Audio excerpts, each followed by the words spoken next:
சகோதரர் விஜய் பொறுத்தவரைக்கும் தெளிவா சொல்லியிருக்கிறார். பாஜகங்கிற ஒரு மதவாத இயக்கம், அந்த மதவாத இயக்கம் இருக்கிற எந்த கூட்டிலும் நாங்க சேர மாட்டோம்னு சகோதரர் விஜய் சொல்லியிருக்கிறாரு. கண்டிப்பா அதுல கடைசி வரைக்கும் உறுதியா இருப்பாங்கிற நம்பிக்கை அவர் ரசிகர்கள் மாத்திரம் கிடையாது, தமிழக மக்கள்கிட்டயும் அந்த நம்பிக்கை இருக்கு. தேசிய ஊரக வேலை திட்டத்துல குஜராத்ல ஒரு அமைச்சருடைய மகனை 75 கோடி ஊழல் பண்ணி கைதாகிறது. அது எனக்கு நீங்க சொன்னதான் செய்தி. நீங்க தேசிய ஊரக வேலைவாய்ப்பு திட்டமா இருக்கட்டும், பல்வேறு சில ஒன்றிய அரசு திட்டங்கள்ல முறைகேடுகள் நடக்கதான் செய்து, நடக்காதுன்னு கிடையாது. நீங்க தமிழ்நாட்டு இங்க பொறுத்த வரைக்கும் சில குற்றச்சாட்டுகள் வைக்கிறாங்க பாஜக. ஆனா அவங்க ஆள்கின்ற மாநிலங்கள்ல பல்வேறு நீங்க சொல்ல மாதிரி பலாயிரக்கணக்கான கோடிகள்ல முறைகேடுகள் நடந்திருக்கு, தவறுகள் நடந்திருக்கு, பெண்களுக்கு எதிரான குற்றங்கள் நடக்குது. அதை பத்தியான ஒரு பதிலோ ஒரு இதோ அவங்க கேட்கறது கிடையாது.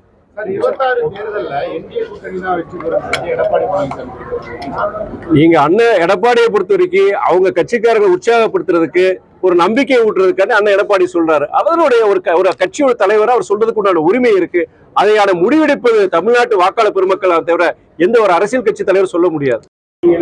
இது நீங்க ஐயா சிதம்பரம் கிட்ட தான் நீங்க கேட்கணும், அந்த காங்கிரஸ் தலைமை கிட்ட தான் கேட்கணும். நீங்க அது எங்கிட்ட கேட்க கூடாது. எங்களுடைய நிலைப்பாடு என்னன்னா, மதிமுக பொறுத்த வரைக்கும் அன்பு சகோதரர் ராகுல் தலைமையிலான இந்தியா கூட்டணி பொறுத்த வரைக்கும் இந்திய அளவில் வலுவா இருக்கு. ஏதோ ஒரு சூழ்நிலை காரணமா போன தேர்தலில் நாங்க தோத்துனாங்க. ஆனா நீங்க அந்த கூட்டணி வலுவாக இருக்கு. அடுத்த தேர்தல் வரப்போகுது. நீங்க அடுத்து நீங்க 4 வருஷத்துக்கு தேர்தல் வரதான் போகுது.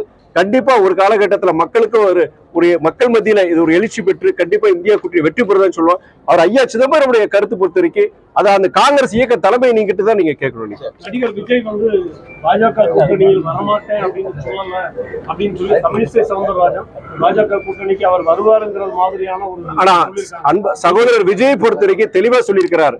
பாஜகங்கிற ஒரு மதவாத இயக்கம், அந்த மதவாத இயக்கம் இருக்கிற எந்த கூட்டிலும் நாங்க சேர மாட்டோம்னு சகோதரர் விஜய் சொல்லியிருக்கிறாரு. கண்டிப்பா அதுல கடைசி வரைக்கும் உறுதியா இருப்பாங்கிற நம்பிக்கை அவர் ரசிகர்கள் மாத்திரம் கிடையாது, தமிழக மக்கள்கிட்டயும் அந்த நம்பிக்கை இருக்கு. டயா பூஸ்டர் சுகருடைய ரிமோட் கண்ட்ரோல் இனி உங்க கையில. அனைத்து மருந்து கடைகளிலும் கிடைக்கும்.